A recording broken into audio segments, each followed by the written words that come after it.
Welcome to Truth by Billie Beene, a flash update. Today's date, June 18, 2025.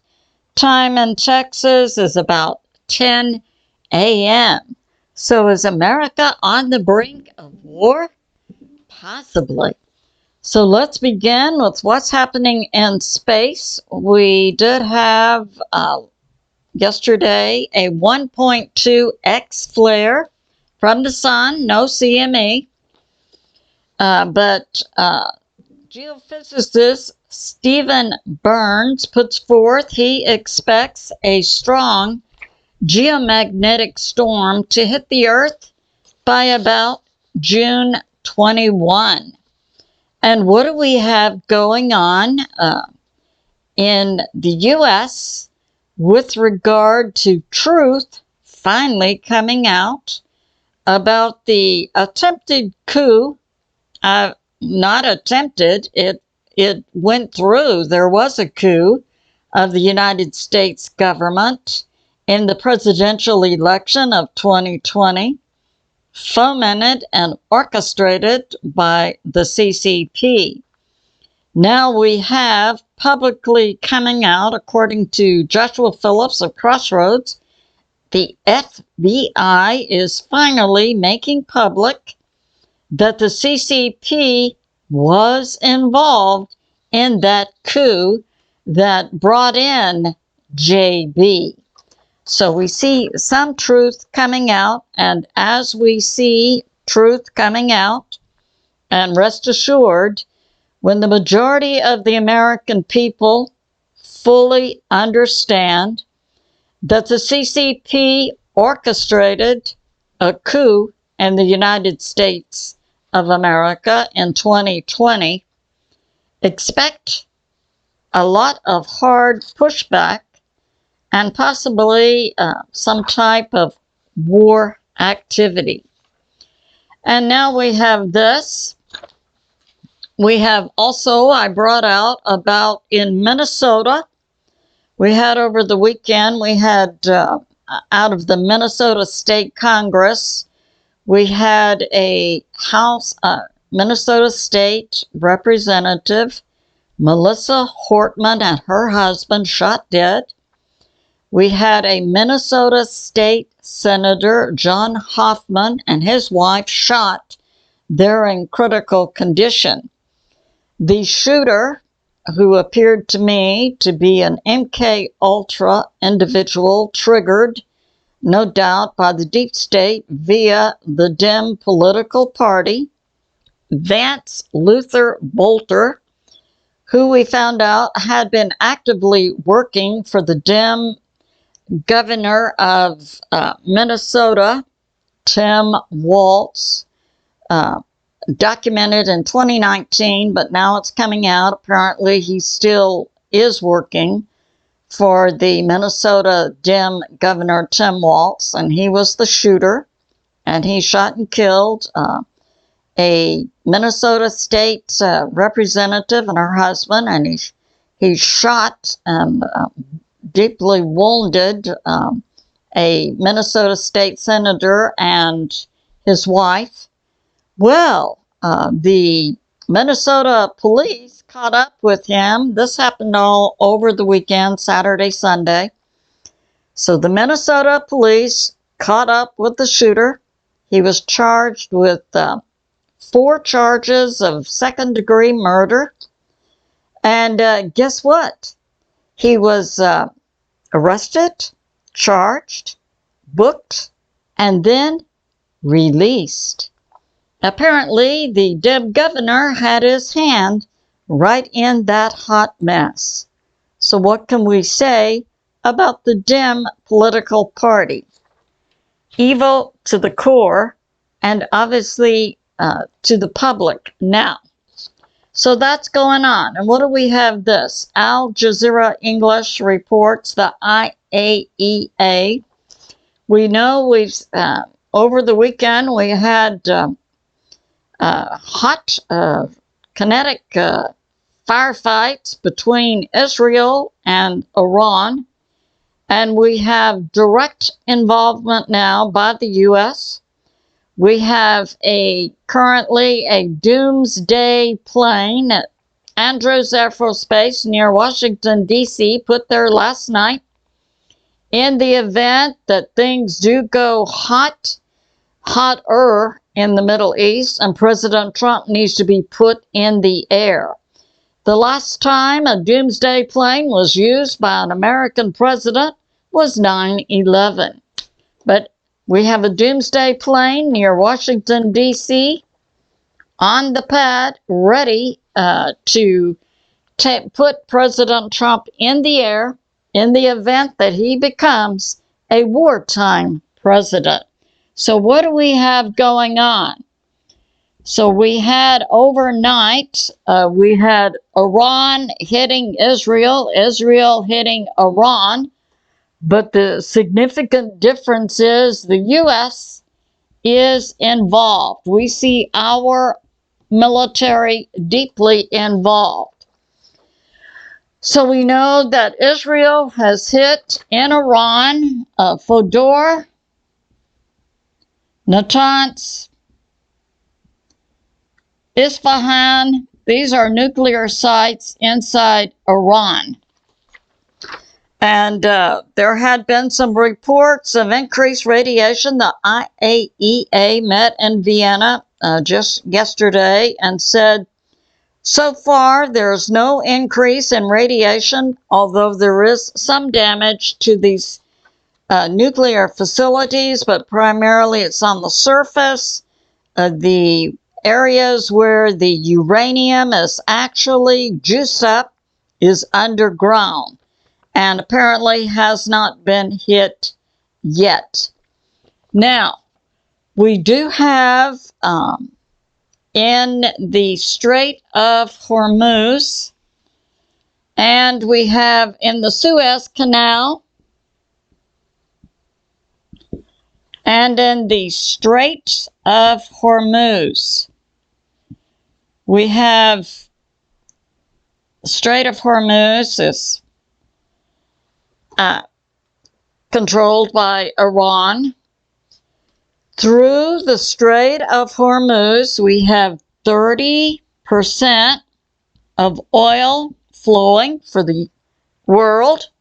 Through the Panama Canal, Suez Canal, so we have Israel, Egypt, Suez Canal. We have another 20%.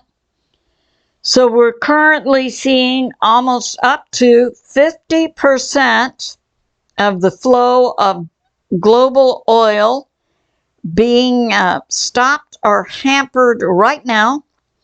There is electronic warfare going on, jamming GPS, which controls the ships. We also have in the Strait of Hormuz 3 Iranian tankers on fire.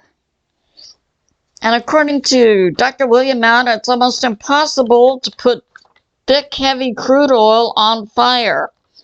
It would require something like directed energy weapons. So that's going on.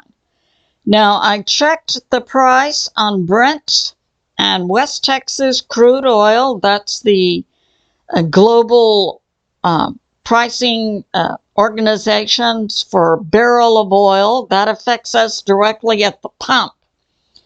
The prices for a barrel of oil, despite these interruptions in shipping, the prices for a barrel of oil remain steady and the $70 mark. So that's going on. And we have this. President Trump over the weekend left the G7 meeting early to come home to go to the Situation Room for a hot situation between Iran and Israel. However, what is really concerning to Americans is the deeper involvement of the U.S. military. And we have this coming out from Hal Turner. So we have had over the weekend as many as 36 U.S. refuelers moving to Europe and the Middle East. We now can confirm 17 out of the 36 went to the Middle East. The U.S. military uses refuelers to gas up fighter jets. And we have this, that, yes, the U.S., in all of the Middle Eastern countries, the U.S. State Department has given instructions to all diplomats and embassies to shelter in place. This hot shooting war is not over yet between Israel and Iran. And we had over the weekend many elites going to their bunkers in New Zealand. And we had up over the U.S. A nuke sniffer, Constant Phoenix. And President Trump's Doomsday plane was put in place last night near Washington, D.C. We have this in both Israel and Iran. China and Russia have advised their people to evac. We do know we have on the ground in Iran Chinese and Russian troops and their equipment. Now, it's unknown to me how deeply the Chinese and Russian troops are involved. It could be that they are simply defending Iran, as we had seen the U.S. defending Israel and not engaging in offensive strikes on Iran. So what we have is we have Israel and the U.S. militaries, and we have Iran, Russia, and China militaries. So this is not looking good. And we have this up over, here's Israel, the Golan Heights.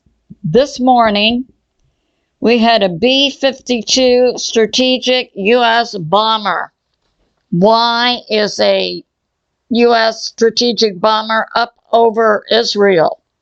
We do not know what is going on yet. So, but that's clearly being seen. So we have this Israeli News Live stating yesterday that the U.S. Did hit Iran yesterday, or could hit Iran in the next 48 hours. That there's been meetings going on at the Pentagon, and as I said, President Trump's Doomsday plane is ready. Now, inside Iran, I do not know what President Trump's objectives are. We're hearing regime change. Now, in Iran, we have the leader. So in Iran, we have a supreme leader, Khamenei. He had a lieutenant. That lieutenant, his second, has been taken out. A former president and a current leader of Iran's Security Council, Ahmadinejad, was taken out by the U.S. military yesterday. Ahmadinejad, his wife, and 2 sons. Well, I said by the U.S. military. Ahmadinejad, his wife, and 2 sons were taken out yesterday by strikes on Iran. So far, the U.S. military is positioning assets and troops in the Middle East.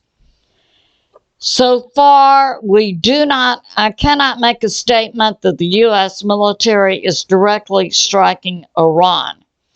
I can continue to say that the U.S. military is building up, that the Pentagon is holding meetings, and that President Trump's doomsday plane has been put on the runway.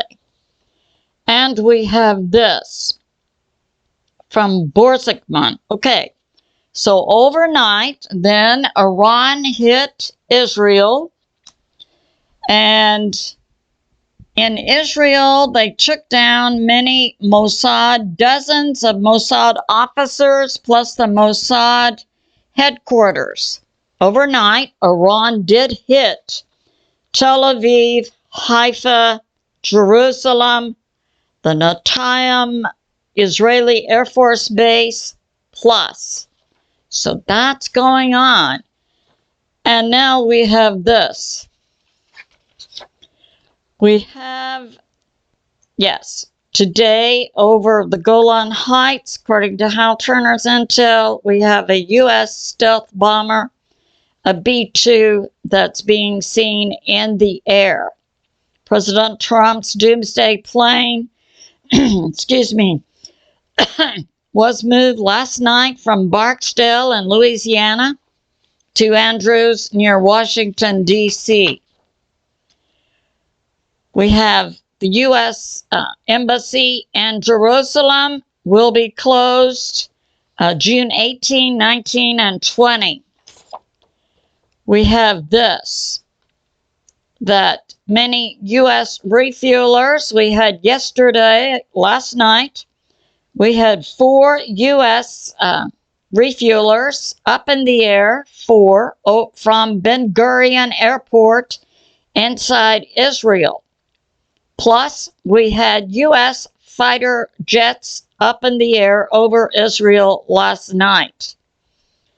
And we continue to hear, excuse me, all U.S. diplomats are instructed to remain shelter in place. We had hackers in Iran yesterday taking down all ATMs, plus credit card machines. It's believed this was most likely brought about by Israel. And we have this. President Trump will be meeting. He met yesterday. He left the G7 meeting early in Canada. He met yesterday, last night, with his, in the Situation Room. His doomsday plane is parked. And we see today more back and forth between Iran and Israel. What we need to keep our eye open for is the direct involvement of the U.S. military in offensive moves against Iran. That would place us squarely in a war setting. Now, many are saying Congress hasn't declared war. However, it's coming out that last year, Congress did make some type of a ruling that Iran cannot be allowed to have a nuclear weapon, and that the U.S. will engage in all of its methods of containment available to it. So this would appear to give a Congress footing for a possible U.S. military warlike action directly against Iran. So that's in the mix. So this concludes my flash. It's good to be in prayer for America, President Trump, the U.S. military, and world peace. I love you, and I'll see you soon.